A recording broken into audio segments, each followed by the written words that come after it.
life matters. Every moment counts. Everyone deserves to know the truth about shingles.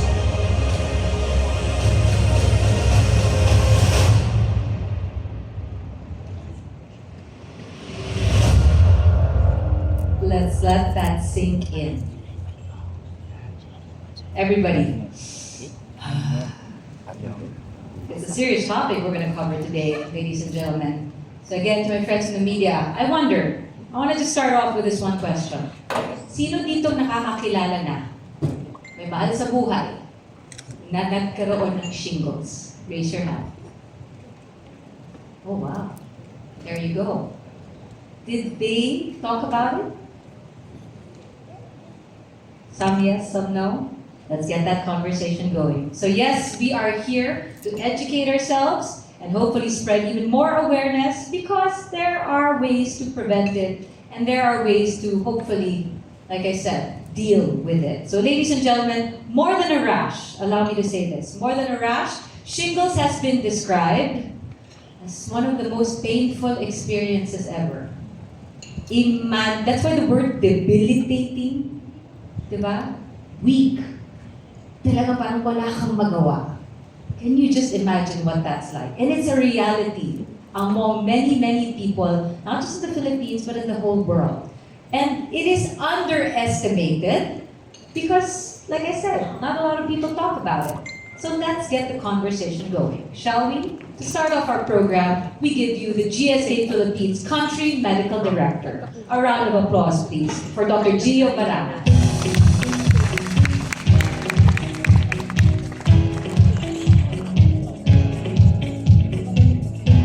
Good morning, Dr. Gio. Good morning, Lisa. We have a very attentive audience today. Yes, good morning.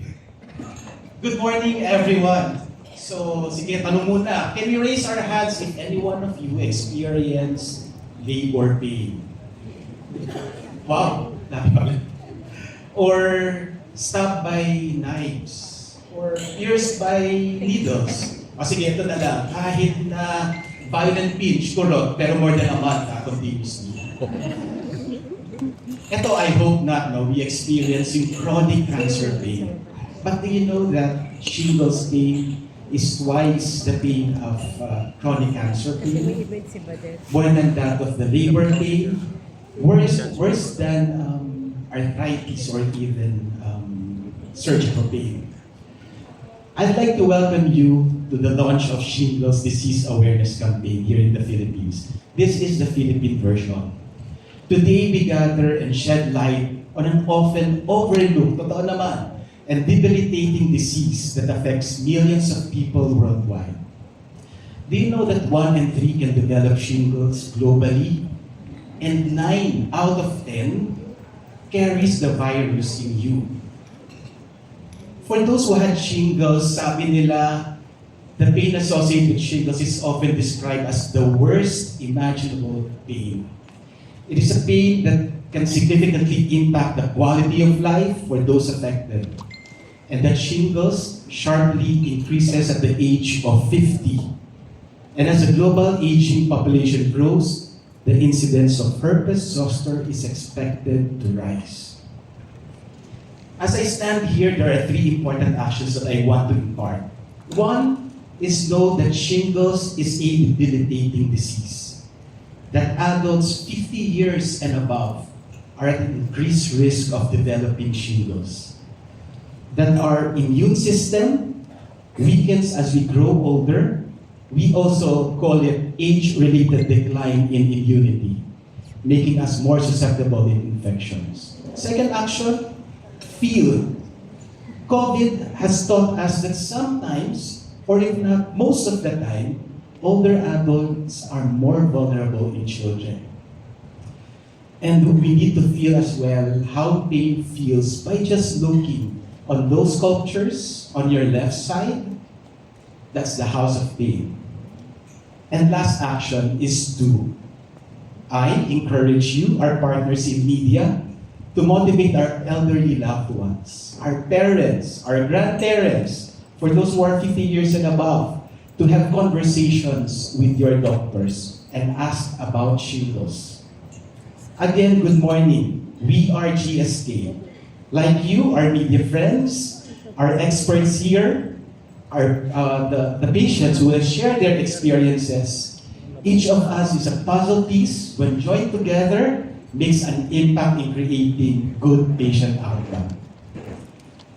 Today, we have the privilege of hearing from a well-respected and renowned infectious disease specialist, very famous, especially during COVID days, Dr. Jean Solante. Dr. Solante is the president of the Philippine College of Physicians and previously served as the president of Philippine Society for Microbiology and Infectious Diseases.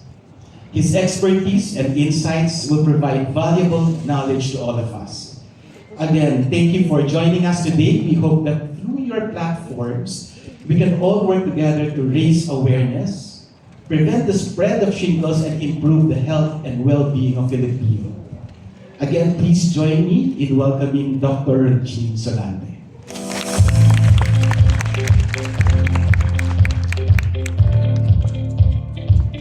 Good morning, Doctor. Hi, Gio. Good morning. Good morning. So, as a doctor here, I'll be here to explain to you and give you additional knowledge about shingles. So, the title itself is quite revealing because we know shingles appears or initially appear as a rash, okay? But it's more than a rash, and I have to justify that with the succeeding information.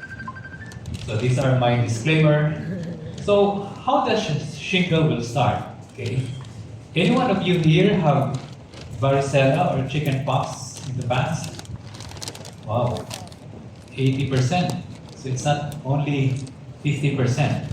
80% will have a risk for shingles. Okay, because most of those who had varicella, okay, when you have that virus in your body, that does not go away.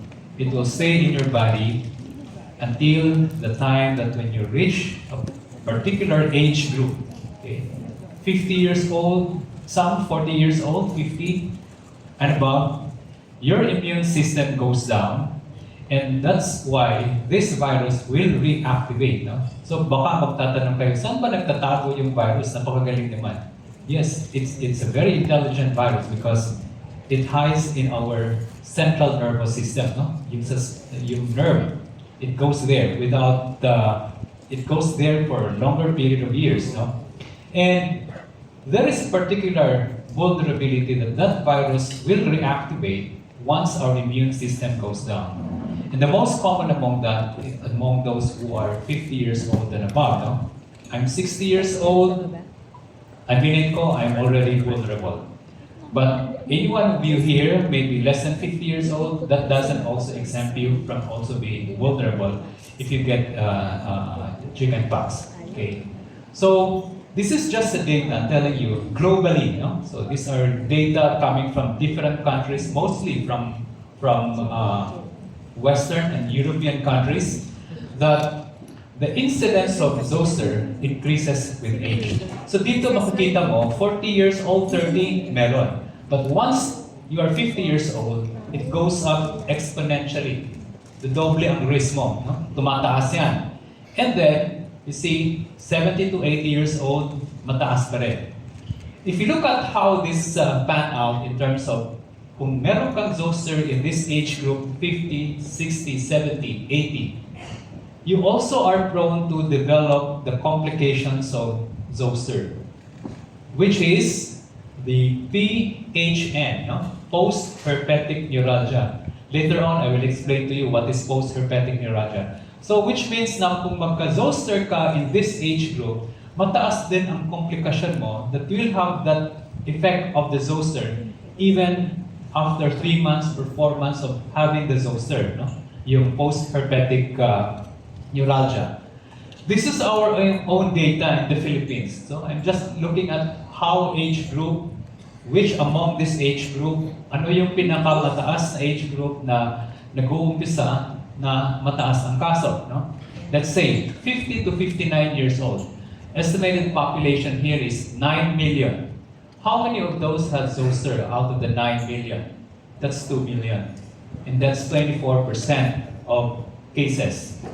If you are in the 60 to 64, around 3 million, that's 707,000, 20%. No? So which means in totality, if you have 18 million from 50 years old and above, then the risk na na-document na natin is 21%. That's quite high. And you can just imagine the burden of the disease, the burden of all of these people suffering.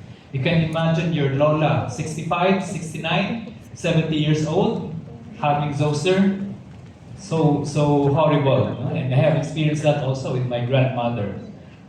So we thought that age is the most important trigger for the reactivation. But there are also other conditions, especially for those less than 50 years old. Ano ba itong mga condition na to that can also trigger zoster or your shingles? One is chronic respiratory condition. Tingnan mo yan, it's 30% increase. These are patients that have asthma, those who are smokers, who have COPD or chronic obstructive pulmonary disease, medyo may taas ang risk. Diabetes.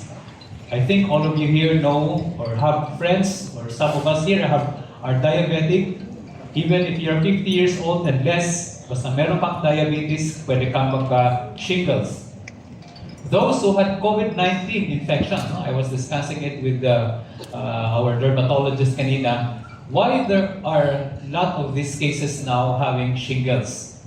Maybe, no? I cannot say that this is really an absolute fact, but if we are just to correlate, yung mga nagka-COVID-19, because of the immune response affected by the virus, yung mga nagka-long COVID, most likely that can also trigger decreased immune response, and when they have exposure to varicella before, that can be a reason why there is also a reactivation. Of course, we have HIV/AIDS, autoimmune disease like rheumatoid arthritis, SLE, the use of steroids, those with chronic renal disease. No? So ito yung mga comorbidities, underlying conditions that you don't need to be 50 years old and above. 18 years old and above, you can have reactivation of your shingles. So how does this manifest? Okay? So merong stages yan, no? Bago mo maramdaman yung mga sintomas na to. The first phase is the prodromal phase. Anong ibig sabihin yan? Prodromal, before the appearance of the shingles rash. Anong nararamdaman ng pasyente? Masakit ang ulo, mabigat ang katawan. Later on, we have testimony from actual patients, no? Walang ganang kumain, as if they cannot totally galaw, no? Their function is really very low. And then they have this abnormal skin sensation doon sa area where the rash later will appear. And then after that, you have the acute phase, which will last 2 to 4 weeks, no? This time, this is the, kaya red siya dyan, because that's where most of the symptoms at natatandaan ng pasyente na shingles pala to. Because you have the vesicular rash, and then mostly, or majority, or all of that is usually one side of the body. Hindi pwedeng dalawa yan, no? Because it involves specific area of our nerve. And then this is associated with severe pain. Before the rash will appear, you already have some tingling sensation or pain. But once the rash appear, doon mas tumataas ang intensity ng pain. And then, later on, after 4 weeks or 1 month, meron pang nararamdaman yan. Okay? Ano yan? Yung tinatawag natin na herpetic neuralgia, subacute, within 3 months. Ano yan? It's like a tingling sensation at the area where you have the rash. Sometimes it's so disturbing, a lot of times, yung pasyente hindi makatulog, no? Hindi makagalaw, and sometimes it has some what we call psychological effect. Sometimes they go into depression. But the most important there is the pain during the time of the appearance of rash. Yung normal living nila, yung normal function nila daily is also affected. But what we want here to emphasize that your shingles complication can also extend beyond 3 months, no? Yun ang tinatawag natin na post-herpetic neuralgia. You see there, it can be months or even years. And I have a lot of these patients that has post-herpetic neuralgia several months after the event, no?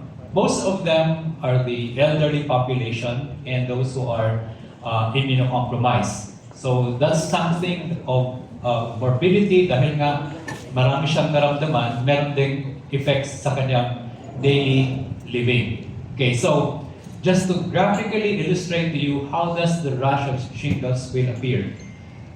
Ito yun. Yung una, the first week, you'll have this vesicular appearance of the rash. No? Yung parang tubig-tubig na merong very definite yung border niya. Okay? And then, after that, on the second week, that rash or vesicular rash will become yellowish. No? Parang may nagnana. No? Pustular ang appearance niya. And then, after that, it will rupture. Okay? Dito yan, sa week 3. And then you have crusting.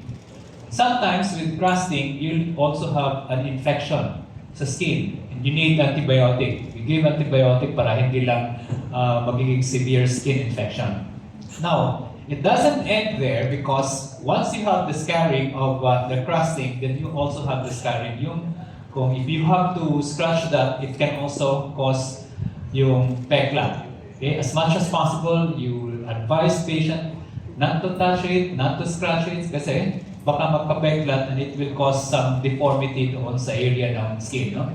So that's how bad the skin lesions of your shingles. Now, since we emphasize here the importance of shingles is beyond the appearance of rash, what as doctors like me, an infectious disease specialist, when we have patients in front of us with shingles, hindi lang rash ang pinag-usapan. Ano pa? Yung komplikasyon. And some of these patients need to be hospitalized because of that complication. No? As I mentioned, yung post-herpetic neuralgia, this is a pain na hindi ma-describe ng patient, longer duration, no treatment. It can only be abated temporarily with mga pain reliever, but most of the time, it's so difficult to control the pain. Itong herpes zoster ophthalmicus, no? So this affects the nerve ending of our eyes. It affects the nerve ending of our eyes. Kung makikita nyo yan, it may just appear a lesion just surrounding the eyes, but the danger there is that it can also cause blindness, okay, in some patients. No? And that's quite very difficult to treat because if it causes blindness, then there are those that will really not be able to acquire their vision because of the complications. What are the other complications here?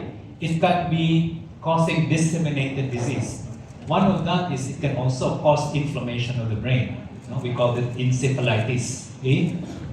Then you have neurological complications.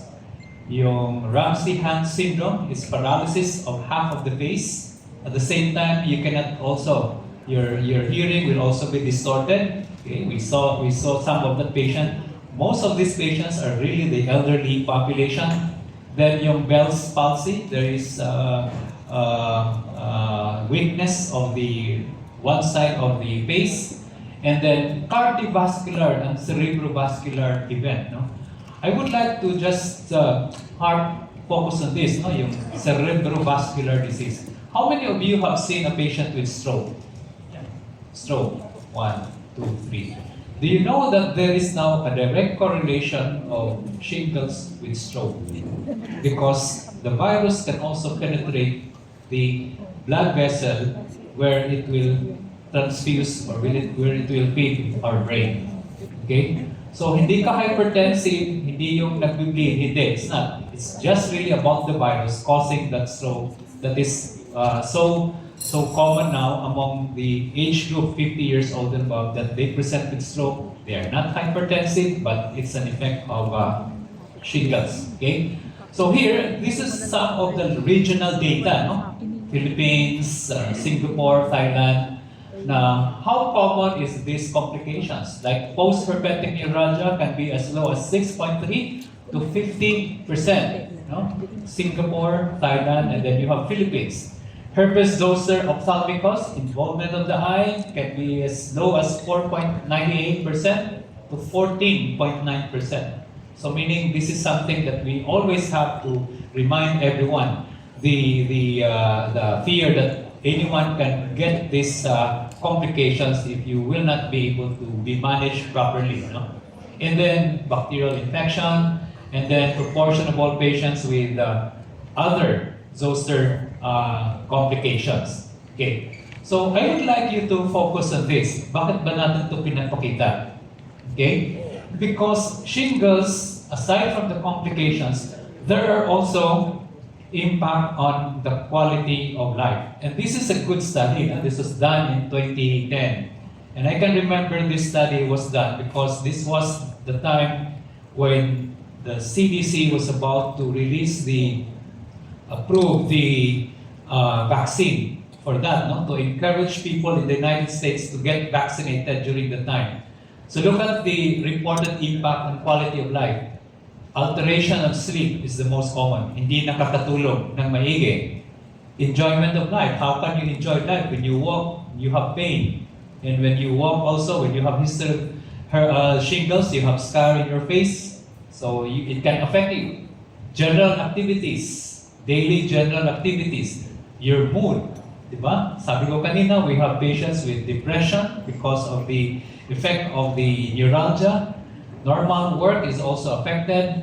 Relationship with others, no? Ayaw na nilang magpakita sa mga barkada nila o sa yung usual mga group nila because nahihiya sila because daw nagka-shingle sila.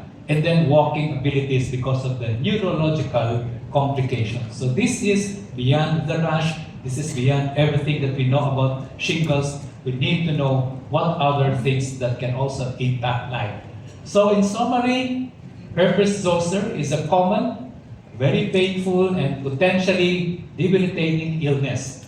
I've shown you the complications of how the virus can impact life, can impact the appearance of because of the rash. So it's more than a rash. No? So there's an urgent need for an intervention because, as I mentioned, there's no cure, there's no treatment, there's no treatment for the control of pain. So paano natin maiwasan? Now, just like other diseases, just like other infections, pinaka-most important pa rin is how can we prevent shingles from anyone getting it, especially the vulnerable population. With that, thank you very much for your kind attention. Wow. Thank you very much for that very informative presentation. Dr. Ronjit Salante, ladies and gentlemen. And I appreciate how it was very palatable to us non-doctors that we were able to understand it more, yes? So first things first, when it comes to a campaign, let's get the information straight from healthcare practitioners. Hindi lang chika-chika, kwento-kwento. We're getting it from people who are actually experts in their fields. So again, can we give a round of applause for Dr. Ronjit Salante? And later on, in a very short while, we'll even get patients, those who have experience already, what it's like to have or go through shingles. But before I get to that, let's take a deep breath. Hirap, no? Nobody wants to have this disease. But the point is, it exists. And that's why we're here today. So hopefully with the information that we are sharing, again, from healthcare practitioners, it will be educational. It'll be something that we can discuss, write about, talk about in a clearer light, and hopefully really later on inspire action to others. Just to recap even what Dr. Gio Barangon was saying earlier, 1 out of 3 people globally get it. 1 out of 3. It's not good. And then 90% of those kind of get some sort of symptom. They don't go to their doctors. They go to Google. Pipicture nila. Sisilipin nila, ano kaya ito? So wrong. Let's break those bad habits. Alright? And let's get a conversation going. So later on, we're not just going to have Dr. Salante. I'll also have another doctor. She's a dermatologist. And 2 very, very brave ladies who will be sharing their stories. Ladies and gentlemen, who these two ladies are, please watch this. I am Nat Garcia and I'm a freelance marketing practitioner.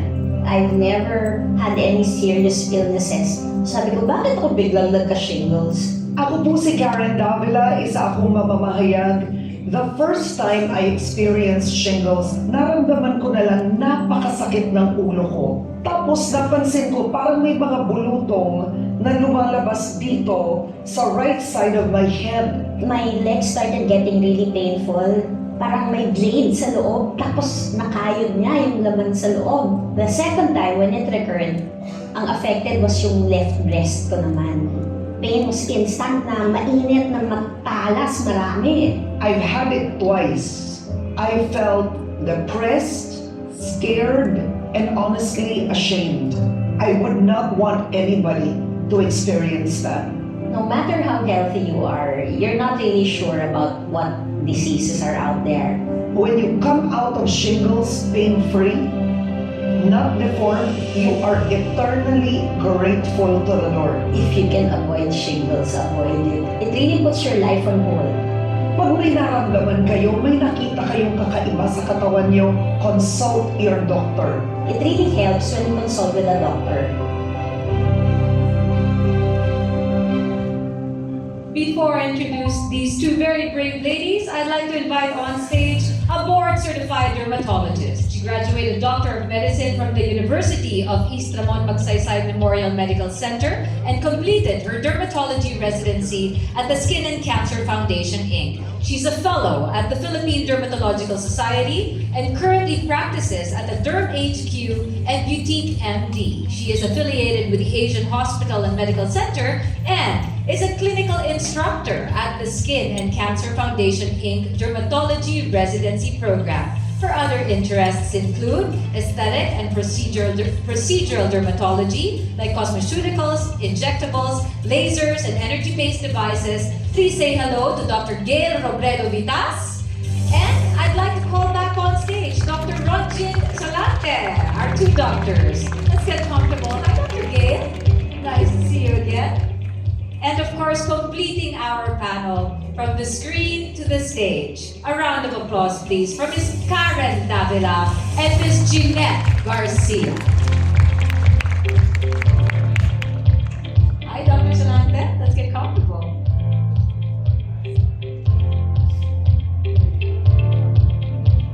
Hi, Nat. Please join the doctors on the couch. And hi, wow, Karen, nice to see you. Good morning. All right, let's get comfortable and let's get the ball rolling. So thank you again, Dr. Solante, for that wonderful presentation. But let's get real. Let's hear from the patients. Karen, just to start, I know beyond what you already shared, headache. Talaga nagsimula sa headache? Like how did it start? Diba? Well, first, good morning. Good morning, everybody. So, I'm actually the reason I want to talk about having shingles is I've had it twice, and actually to have it twice was quite alarming for me. So I'm 53 years old now, but when I first had shingles, I didn't know what it was. So I had it when I was maybe in my 40s, and my schedule was very hectic.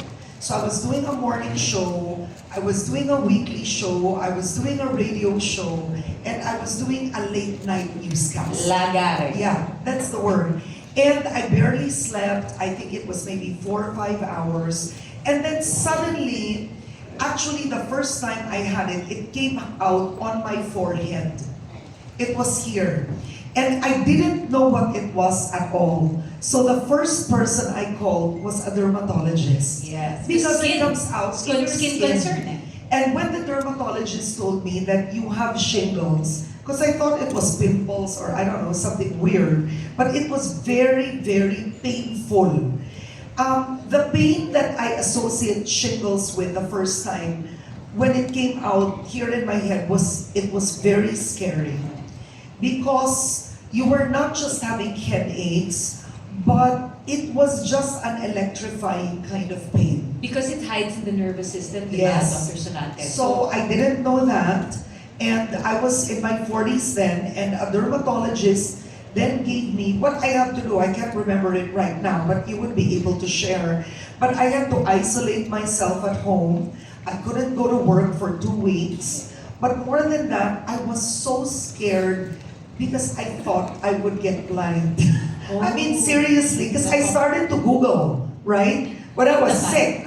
So I started to Google, I started to research, and then doon ko nakita that a side effect could be blindness and paralysis. Which was part of Dr. Solante's presentation. Yeah. But again, you didn't have a conversation. You went to Google. No, the doctor also Also, told me. it was part of the the conversation. Yeah, the dermatologist. Remember, the first person I went to was a doctor. That's good. That's the first. That's the first. The first person I called was a doctor. I mean, number one, being a journalist, it would be quite shameful if I didn't go to a doctor first. So the first thing, I went to a doctor. But the point is, after going to a doctor, is you read a lot after. More research Absolutely, you research, right? I mean, it's part of being a journalist. So I got really scared because if it happened to other people, I felt it can happen to me. So that's the first time. How long after? was After this? that, so that was in my 40s, maybe 10 years after, I was in a trip. And I suddenly got parang mga butlig in my stomach.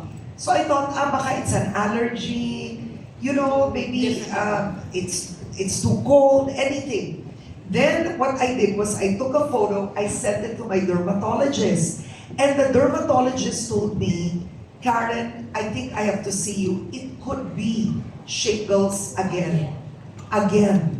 So this was a little milder, but then I remember taking an antiviral medication. So after that, that's when I got really alarmed.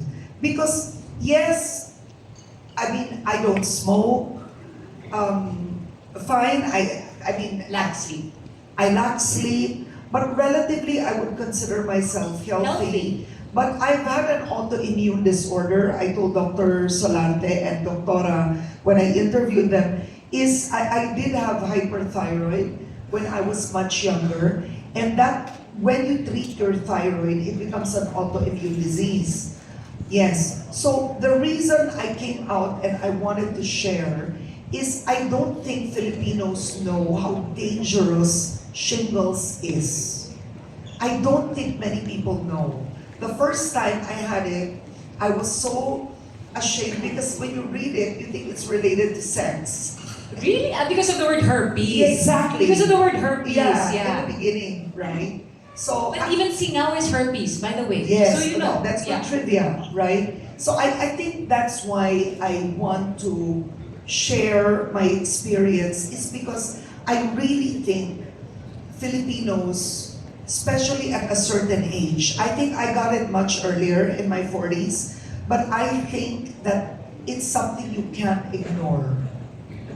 Let's actually talk about it because also earlier I was saying they don't like to talk once you're at a certain age. What is it you're going through? But again, thank you. Let's give Karen a round of applause for being brave and for taking it on to really spread awareness about it. So just before I go to Net about her experiences, I wonder, iba yung pain dito at here, hapdi pa rin? Or just to compare pain. But what was first painful for me was the one I got on my head. I think because it was severe, Doc, right? When I got it the next time, it was very small. I think it's because in a way I wasn't as tired, I was healthier. So maybe there was an attack, but it wasn't as severe. But it did come back. That's the thing. But I think the lesson is it comes back. Case in point, Net here has had it 3 times. exactly. Net, would you like to share? Thank you for that, Karen. Net, Ang swerte ko lang talaga. 3 times. The first time I had it was earlier than you. I was 36. Oh, not even 40. 36. Okay. I had taken an early retirement. So I was out of a job, stressed. But I was fit. Thinner than now. So I was fit. I've never, like I said in the video, I've never had a serious illness. Tapos, when I was 26, in the middle of the night, nagising ako kasi parang may kamay na may thorns na biglang tumakma sa leg ko. Siyempre, unang isip ko, may mumu. Sabi ko, minumulto ba ako? Kasi hindi ko talaga alam saan galing yun. Napabalikos ako. Sabi ko, It came out of nowhere. Out of And nowhere. it woke you up. It woke me up because it was so painful. It had occurred once that night, and then the following days, dumadalas. And then the pain would worsen. So no physical reaction, it's pain. There was a rash, but I did not see it kasi nandito sa likod ng knee ko. Oh, okay. So, buti na lang, may mga kaibigan akong doktor. Yes, I had mild rashes lang. May kaibigan akong doktor, tinanong ko sa Dok, may bone cancer na yata ako. Or sabi ko, may alien na pumasok sa loob ng leg ko, kinakain from the inside. Ano, Dok? Ano to? Sabi niya, Net, puntahan kita. Tingnan ko kung ano yan. So, labas ako sa garahe, buti na lang malapit ng bahay niya. Pagpunta niya sa akin, from a distance, sabi ko, Dok, may napansin ako. May nakita akong 4 na dots dito sa likod ng leg ko. From a distance, tinignan niya, tapos dahan-dahan siya umaatras. Niya, Net, shingles yan. Ayaw niya lumapit sa akin. That's at 36. That was when I was 36. Second. Last 2021, when I turned 50, nag-recur. But this time it was my left breast naman yung sinasabi ko doon. But it was the exact same thing. Ayun na naman si thorny hand. Sabi ko, minumulto na naman ako, binalikan ako, dinakma yung left breast ko. Very, very fast, very quick. Sabi ko, naramdaman ko na to dati. Okay. Was And it then- milder? No. Same No, intensity. it was the same intensity. And Okay. sabi ko nga, I got very descriptive because my rashes would be very mild. I guess in that sense, I was lucky because I hardly noticed it until I realized na, okay, maghahanap ulit ako ng rashes kasi same pain eh. So the rashes were under my left breast. Hindi mo talaga, it's not as bad as the pictures that were shown by Dr. Salante. But the pain was the same and I got very descriptive because wala eh. COVID, it was during 2021, there was still COVID. So I had to consult a doctor. Siyempre, hindi ka naman pwede ipakita. Teleconsult pa. Teleconsult. So sabi niya, how do you know it's shingles? Doc, yun nga yung sinabi ko, yung parang blade na hinihiwa from the inside. Tapos there were times it was like there was a metal ball inside my breast na dinudurog from the inside yung laman ko. So yung mga yung sinabi kanina ni Doc Gio na it was worse than cancer, sabi ko, oh my, kaya pala ganun. It would intensify. Minsan may mainit ang pakiramdam ko, there was a hot knife slowly slicing off my left breast. And there were times I would really put up my shirt just to check kung meron ba nangyayari. Because But that's no. the feeling, but there's no physical It's manifestation. all inside. Tapos, as the days go on, iba-ibang klase. Itak na nakatusok dyan, tagos hanggang likod. Stabbing, Tapos, kayod. stabbing. Can you imagine these descriptive words happening inside your body or on a particular body part? Again, pain. And I don't know if it's the same with Karen, mahanginan, malamigan, mainitan, masakit. Not yet. And it hasn't reached that. But go on. Ako, it was like that. So, I would walk around the house, yung shirt ko nakadain. Because you didn't like anything touching. Nothing could touch it.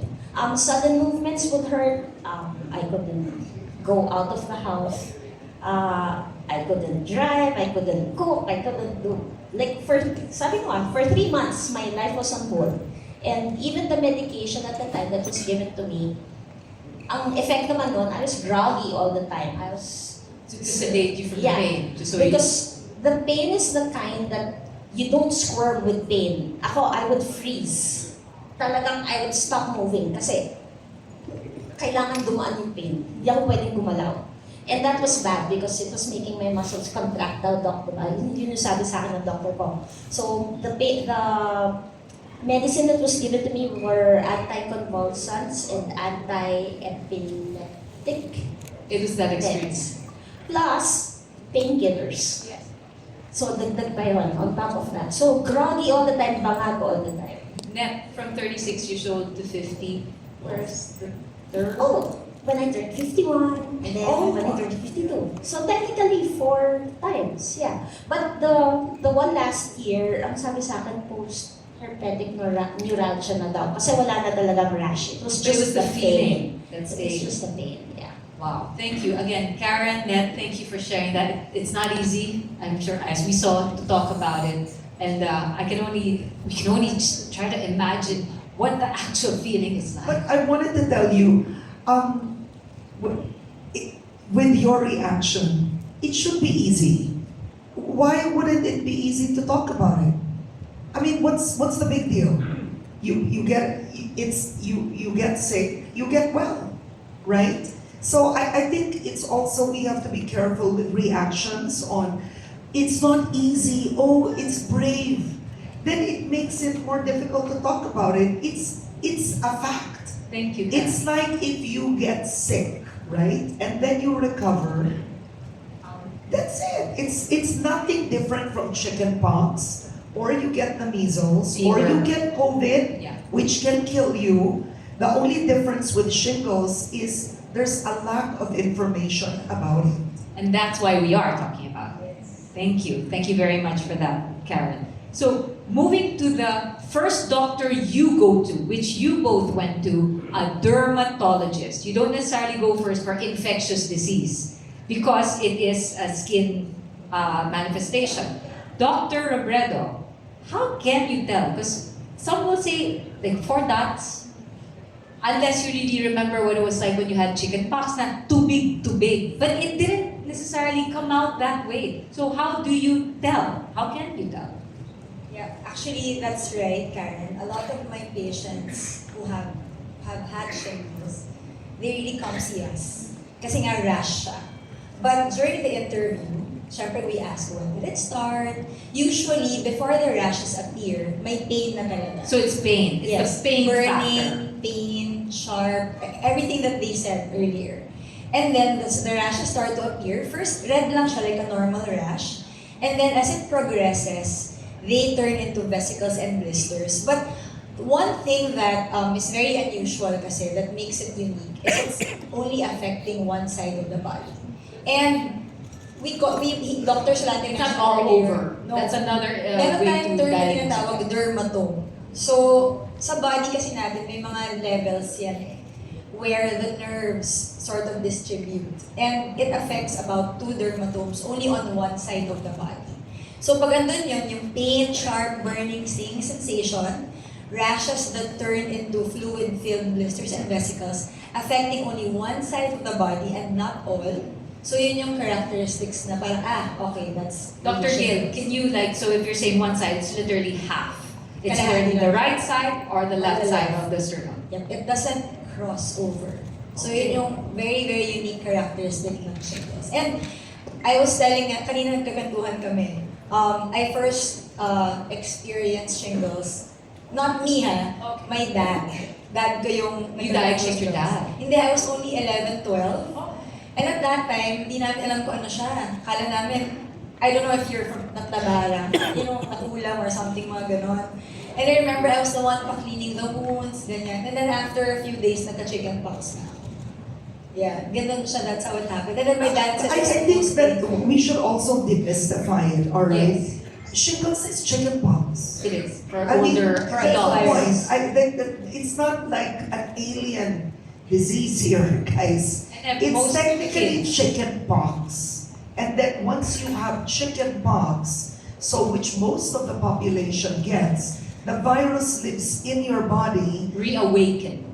When your immune system is down, then you get shingles. But technically, it looks like chicken pox. yeah, tama. Vesicular on an erythematous or red base. Para siyang yun. May description pa nga tayo dyan, Doc, di ba? Yung dewdrops on a rose petal. Di ba?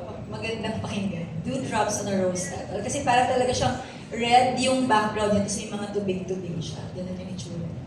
They mentioned medicines because there's no treatment. It's just to manage it though. So what were these managed? Because again, what Net said, anti-epilepsy, are those common? How do we rate when to give something like that to a patient? Well, the treatment there is you have to give a drug that's also can penetrate the nerve and lower down the nerve pain. Pain first, that's the first to be addressed. Both of you were given, Karen and Ned. And the problem with the nerve pain reliever is that there's also a side effect on that. And the side effect, if you increase the dosage, that will really make you groggy, cannot sleep. And that's why we have to really tone down the dosage. So meaning the bottom line here is that those are temporizing treatment and will not really be the absolute and can cure the pain. But again, best to go to a doctor because only a doctor will know that. I'm curious before I go back to Karen and Ned. Dr. Robredo, is there anything else that you can mistake shingles for? Actually, quite a lot. Like Karen, a lot of my patients thought they were like rashes or allergic reactions to something. I remember encountering a patient nga, he has high pain tolerance kasi, but when he came to me, he had like the rashes of shingles on his back. Tapos sabi niya, Dok, kasi nagpamasahe ako eh, feeling ko yung ginamit sa akin na oil, parang gano'n, ano daw siya, parang na-irritate siya, ganyan. Kasi usually like that, kasi they appear like any normal rash. I mean, for an untrained eye, they all look the same. But again, best to go to a doctor. Yeah, so normally ganun talaga yung parade. They never think about shingles. It's not a first in mind kind of thing. It's usually like it's either an allergic reaction, irritation. Now, going back to lifestyle, living, beyond the pain, beyond the rash, how are relationships then? How are you dealing with it? Depression, of course, looking at yourself in the mirror, being isolated. What things come into play? Let's humanize this then. Well, I don't want to be overly dramatic about it because I'm a career woman. So the first thing is I was really scared of how it would look if the rashes would go away. And I think what's depressing about it is because you don't feel well. It really hurts. But you have to remember, it is temporary. It's not forever, right? It is a viral infection. And like all viruses, they go in their own time. So I think what's only depressing is the fact that, number one, if it's in your head or in your face, it affects how you look. Number two, the pain can get very depressing at that point in time. But I don't want to compare it to COVID because COVID can kill you. I mean, immediately, right, Doc? But I think it's a fact, well, you're isolated, you're in a room. Yeah, you're alone. But it's nothing like COVID. So I don't want to overly I mean, I don't want to dramatize the illness too much. Okay. Because you will get Get killed. better. It's a virus, right? It's not deadly, but it is painful. How about the idea that you're putting your life on hold? Well, my pain lasted for 3 months. Oh. So every year, First is- about yeah. 3 months or more, give or take, a week.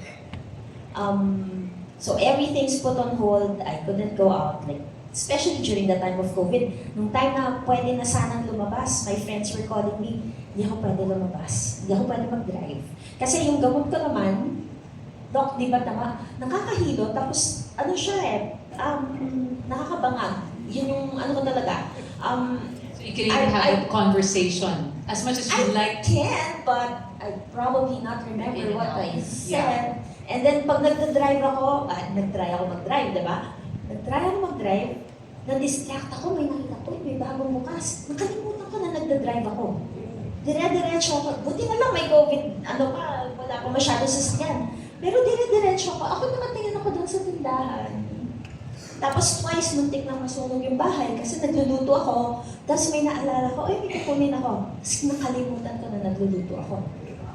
So, buti lang I have dogs. So, my dog started barking paglabas ko sa kusina. But that's because of the medicine. Yes, It's not exactly. because of That's shingles. exactly. It's That's not what it shingles means. itself. I mean, it's so, you have to be Very careful. subjective, yeah, This subjective. is because of the Yes. medicine. Yeah. Shingles won't do that to you. Yes. Okay. The medication. But it definitely, because of the pain, it limits all the movements, Because all the ideally, you activities. should not be out.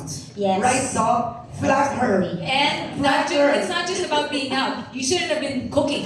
Yeah, it should Even those things. That's why it really puts your life on hold. It puts it to a stop. But it was COVID season, so who else would do that for me?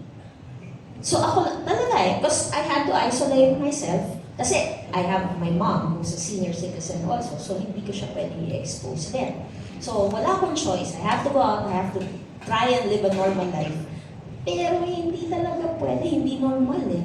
So wala akong trabaho for 3 months. Sabi ko kay doktora, inuubos ko lahat ng savings ko for the 3 months.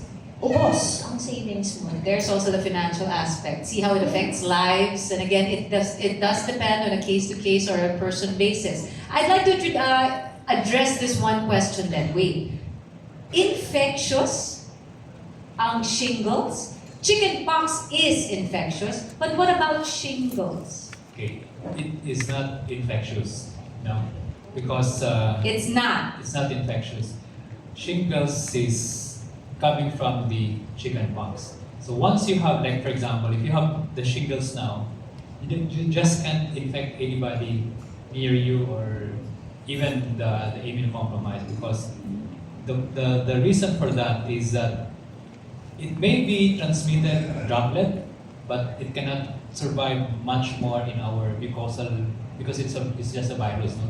But for anyone, so we have to correct that one misconception. If I have someone sitting beside me having shingles here, can I get shingles? No. Okay. You may be putting that person beside you in danger because you might have pneumonia or you might have other viral infection, and when that somebody has shingles, he may or she may get your infection also. So that's why we isolate them in the hospital if we can, if they are admitted, because we don't want somebody. There are other infections that they can acquire, and they can also get those in COVID. No? Yeah. That's why we have to be But then, very Doc, why was it that Doctora was actually cleaning her father And then she with got chickens, chickenpox. and she got chickenpox? I was about to jump on that. So most likely it's just a coincidence, but Doctora got that because she was exposed to chickenpox or varicella. And she was 11 at the time, because chickenpox is a childhood disease. Yes. So that's why 18 and above, it is diagnosed as shingles. Oh, wait, sorry, go ahead. Adult, no? Even adults can get chickenpox. It's I the same chickenpox, so virus, it's not an age. But you can't get shingles from someone who has shingles. If ever you get it, you manifest as chickenpox. Chickenpox. Yes. Alright, so chickenpox So that's why- nakakahawa, shingles hindi. You can get chickenpox from shingles. So, kumbaga, like for example, if Dr. You Solange can't has get shingles from shingles, yes. but you can get Chickenpox from shingles. Correct. The manifestation. Thank you very much for clarifying that. And again, why you get isolated, it's advised. And any other advice? Obviously, don't scratch. Can you take a shower?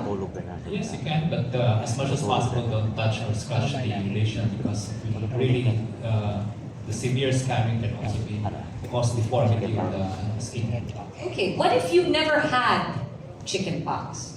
Can you get it? Yeah, I think that's another misconception because Like, you'd be, I'm okay, I never had chickenpox. the study or the data done was that there are also like 20 to 30% of those that have shingles will tell you, I don't have chickenpox. So there was this good surveillance in some of these countries. They did what we call antibody of the varicella titer, and so which means they have antibody. They have been exposed even if they don't have the varicella or the chickenpox. So there are potential high risk when they will be 50 years old and above that they can have reactivation of that antibody, and they will be shingles. They will have shingles. So it never, so the scenario is, it possibly didn't show up as chickenpox on your bodies, but you were exposed to it, and you have the antibodies in your body. So either way, it's in your system. And again, the point that we learned today in the presentation is, once it's inside you, it can reawaken. It's there now. Yes, and that will be for life, because the reason why is that it hides. It's really a very good virus because it hides in an area where it cannot be touched by our own immune system. It's in the nerve. Yes. All right, so now let's go proactive. You were saying prevention. How can we avoid it then, Dr. Solante? Of course, there are now preventive measures, and as an infectious disease, I will go directly that there are vaccines available for this, no? And that's why we're so happy that with vaccines available, there is now we can offer to our patients that possibility of getting this infection, suffering from those what we have heard from most patients, especially the pain. Karen, I'm so glad that you really emphasize that, no? Because when we talk about shingles in the clinic, we don't talk about you will die of shingles because they will always look, will I die? No, it's the pain. Alam mo, pag sasabihin mo yan sa pasyente, yung pain, then you describe the pain. I have pictures in my laptop and I show them. Talagang, ganun pala na yung shingles. And then actual patients, yung nakikita nila, so horrible for them. And that's why they don't want to suffer again shingles. Parang ganun ang impact. But what about like diet, sleep? Of course, all those are part of the factor. No. Yes, because anything that is not normal for you, even yung tinatawag natin na normal amount of sleeping hours, okay, 7-8 hours a day. If you do that like less than 7 hours, 5 hours in week time, We're both guilty. then you're also high risk for that because that will also lessen your immune response to some of these things. So stress is one powerful driver for the reactivation. Even if you're less than 50 years old, you can have that, no? As what some of our patients are experiencing now.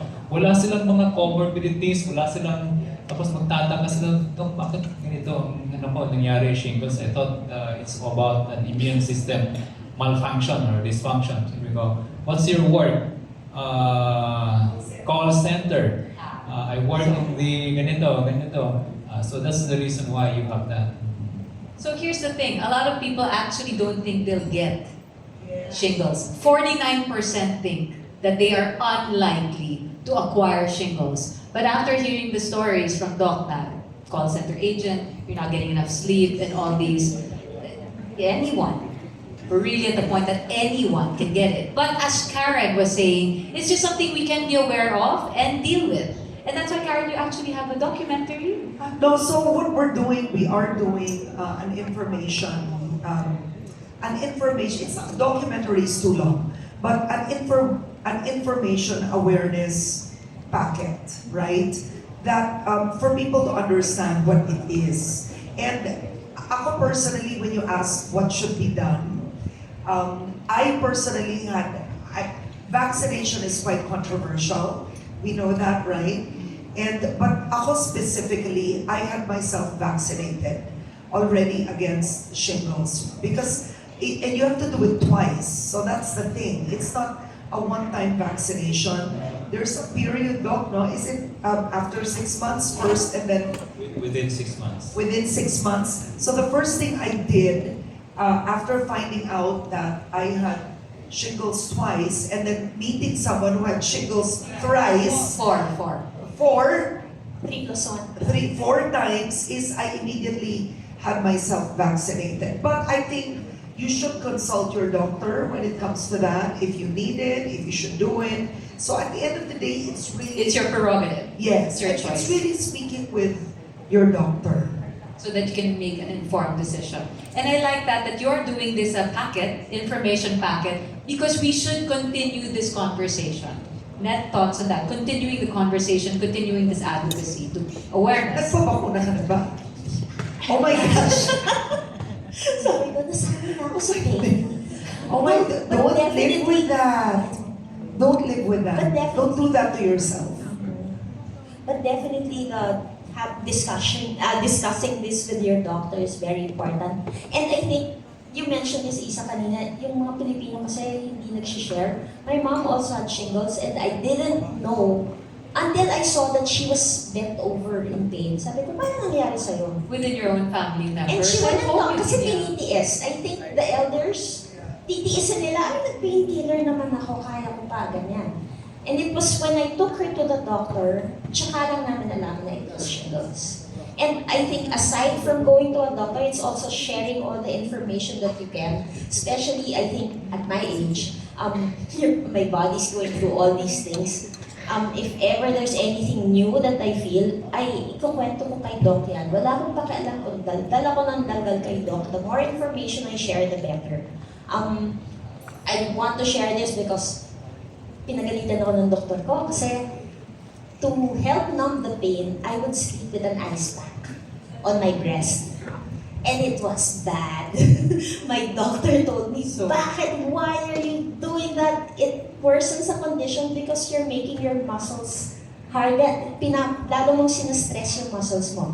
And you shouldn't do that because it affects the nerves. Don't self-medicate, Exactly. go to a doctor. Consult with a Diba? doctor. Hindi nga ako nag-Dr. Google, naman ako self-medicate. Dr. Ice. Dr. Ice. So yun. So, talk to your doctor and give all the information that you can. And thank you for your valuable insights and again for sharing Thank your you, story. Jessica. Isa. Sorry. Lisa. So we'll turn it over to our two doctors now. Any last piece of advice or messages to our friends, especially from the media? And again, please drive it home. This is something we shouldn't be afraid to talk about. It's something that should be just in ordinary conversation. So that with more facts and with information, the right information, it can actually sink in. And people can just say, I can do something about it. And that's empowering in itself. So Dr. Bredo?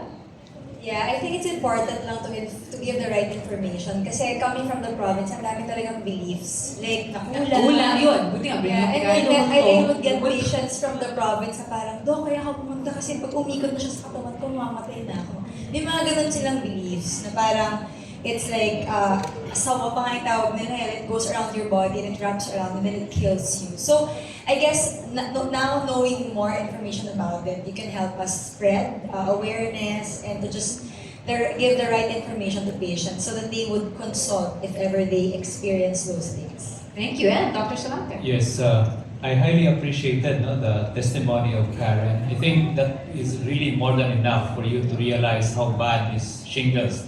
And then the journey of the 3 shingles episode of Jeanette, 3+1, and pang-apat, the pain, and then the pictures I've shown you, the data, all of this will not be important. What's the most important now? We move on. Prevent shingles. No? Napaka-importante yan. Yun yung powerful tool natin ngayon. If we can prevent, rather than waiting and not informing everyone, prevention is better than getting the infection. And for you to do that, please consult your doctor. A round of applause, please, for Dr. Robredo, Dr. Solante, Karen Davila, and Jeanette Garcia. We'll see you again later for some photo walks, but we are going to another very, thank you, special part of the program. Thank you, Ned. All right. Everybody, are your notebooks full of notes? That's the point of the day, right? So from various aspects of shingles, from personal experiences to doctors actually dealing with their patients, and of course, giving us educational tips, really the facts, information, all that was covered in what, half an hour? Thank you very, very much. So moving forward, as Dr. Solante said, please talk about what you learned today. Write about what you learned today. Share the news and let's spread the awareness campaign. And to help you with the different initiatives of our awareness campaign, we give you GSK's Communications and Government Affairs Head. A round of applause, please, for Mr. Richard Arboleda. Hey, Richard. Thank you, Lisa. So, good morning, everyone. Good morning to our friends from the media. Thank you again for joining us today. So, very, very insightful discussions about shingles. And here, for us in GSK, our commitment to improving global health extends beyond, coming up with health technologies like medicines and vaccines. In fact, we understand the importance of disease awareness campaigns in educating and empowering individuals to make informed conversations about their health with their doctors. So, the rationale behind our campaign is to really address the knowledge gap surrounding shingles and its impact on individuals. So, by providing accessible, accurate information, our aim is to empower individuals to recognize the signs of shingles seek appropriate medical care, and understand the impact it can have on their lives. So this media launch is really just the start, of our commitment to informing more Filipinos about shingles. With this media launch and our future, interactions with all of you, we know that we can create a lasting impact and empower individuals to take control of their health and well-being. So as part of this campaign, we're proud to announce that we already have a website up and running called whatishingles.ph. So this platform serves as a comprehensive resource providing vital information about shingles, including its symptoms and available prevention and treatment options. So we encourage everyone, to visit the website to learn more.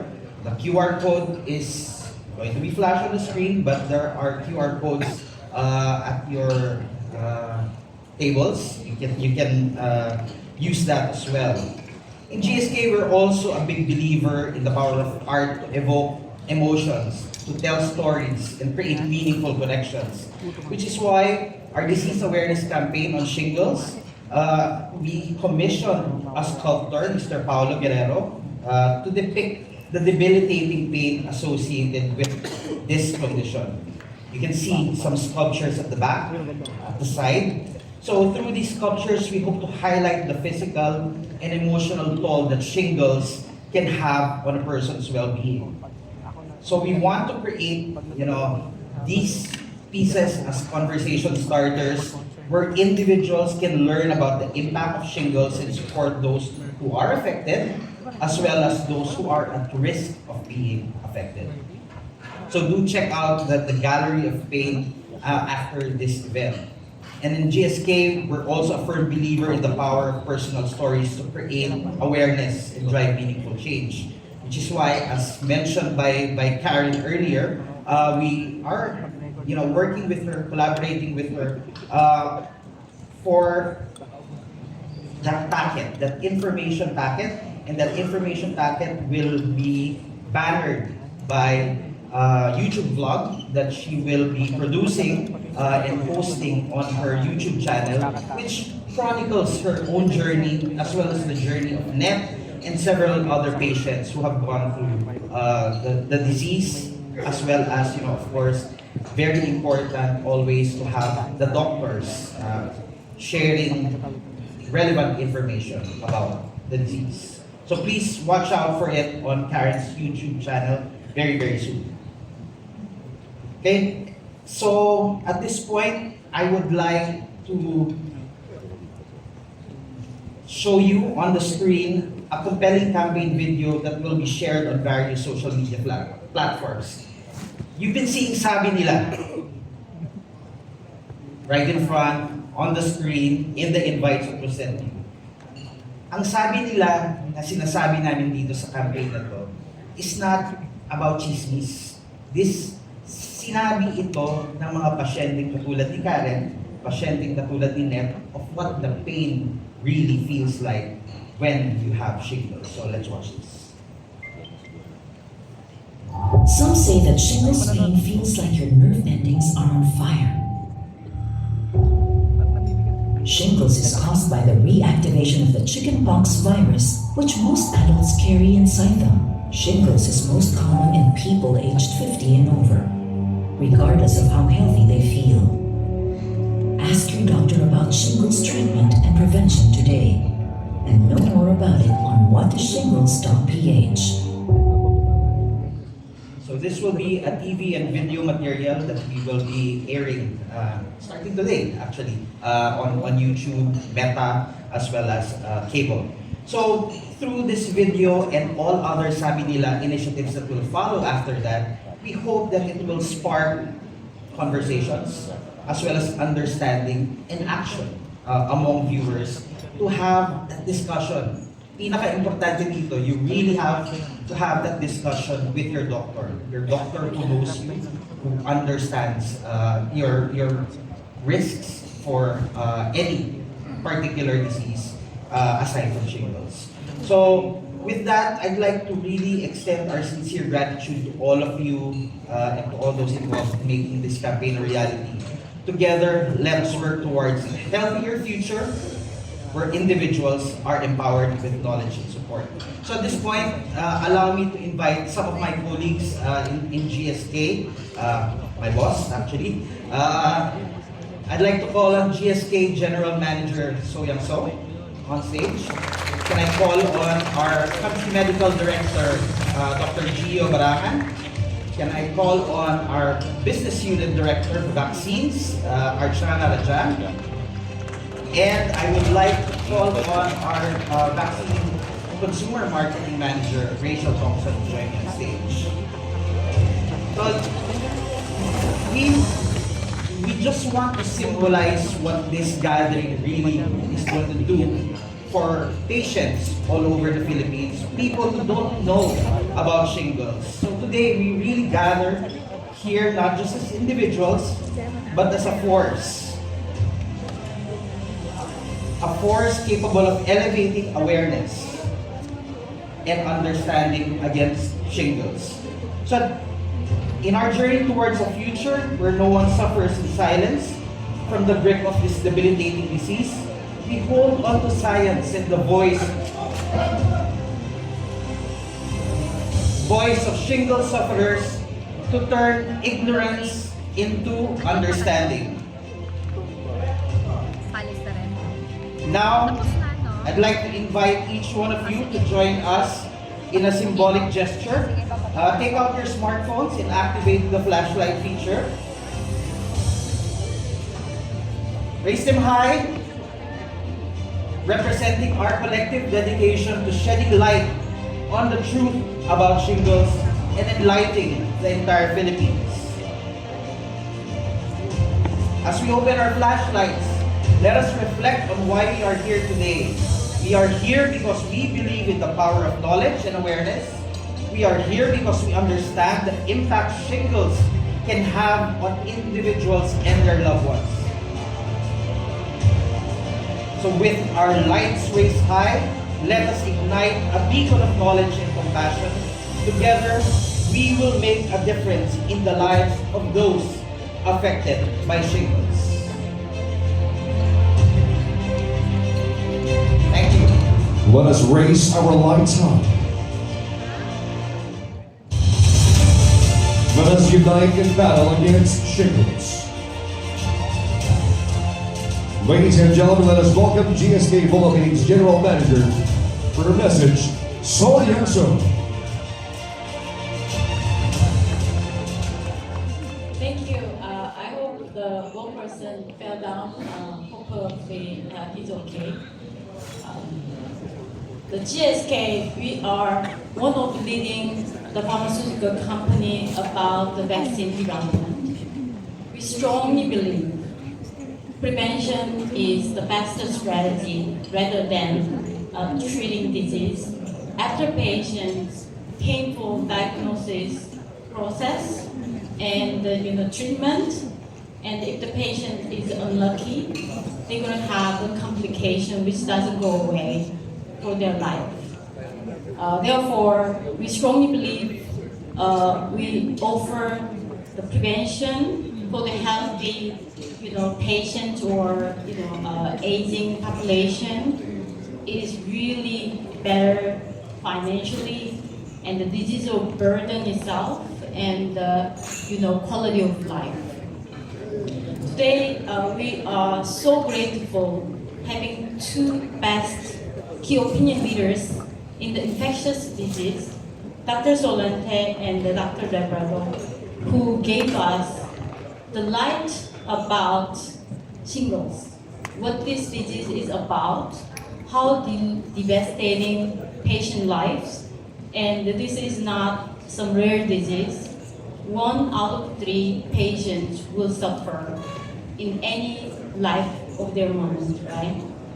And it doesn't go away once you are contracted with the shingles, it comes back. As you can heard from Nettie and one of the famous journalists, Karen, right? Also, it is very brave to share your painful stories on the stage, the Karen and the Nettie. it is really resonating my personal experience with my mom and my two elderly sisters who suffered from shingles, both of them less than age of the 50. So I was one of the witnesses to see how painful it was, and I was also scared. Is that infected to me or my daughters, right? So today, thanks to our two patient advocacy and also doctors, we really understand better about the shingles, and we really understand that there are options to prevent 90 million of aging population in Philippines, right? I tried to share what the shingles is about with my believed family members and my friends. But here today, we have amazing attendees from media. Your power, your influence is much, much bigger than what I can make with my family members beloved. So today, we embarked this Sabi Nila, the Truth of Shingles campaign in Philippines. I really hope it's everyone, you learned a lot, and there is options to prevent these devastating diseases to be prevented. Therefore, the more people understand about the shingles, the more people having the conversation with the doctors, whether they are high risk or if the immune system goes down because of age, more people can talk about the shingles. Therefore, we wanted to make Philippines as free of shingles. That's our ambition, and it cannot happen without it's everyone who joined us today from media world and the doctors and patient advocacy. Obviously, GSK never sleep, never give up to make the day everyone in Philippines knows about shingles, and they talk about it with their beloved families and taking action, going to have a conversation with the doctors. That is the today we embark on this wonderful campaign in Philippines. Thank you so much, and let's make it, shingles. We are ahead of shingles in Philippines. Thank you so much. Thank you, Ms. Soyoung Seo. Please stay on stage as I now invite back Dr. Solante, Dr. Robredo, and our GSK representatives, Dr. Gio Barangan, Richard Arboleda, Archana Rajan, and Rachel Thompson. Please come up on stage for some photo opportunities. Can we give again our GSK executives and our doctors a round of applause for putting this event together today. Let's make the Philippines a shingles-free country. But it starts with awareness. It starts with spreading the word. And again, we thank you for that, to our dear friends from the media, for being on board this campaign. Let this be the beginning of our collective effort to spread awareness, and please educate our communities. Let's start with our family members, within friends, colleagues in the workspace. Let's get the conversation about shingles going. Everybody, to your right, thank you. Step to your left. And smile. Sorry, can we wave to the camera? There you go. And everybody smile at the cameras. Break the silence, break the stigma, break all misconceptions about shingles, ladies and gentlemen. And together, let's foster accurate dialogues. And please don't forget to consult your doctor. We have lunch prepared for everyone involved today. Thank you again for coming to our media launch of the Shingles Awareness Campaign. We wish you an amazing rest of the day. And thank you again for helping us form a healthier and shingles-free community in the Philippines. Good afternoon, everybody. Enjoy the rest of your day. Thank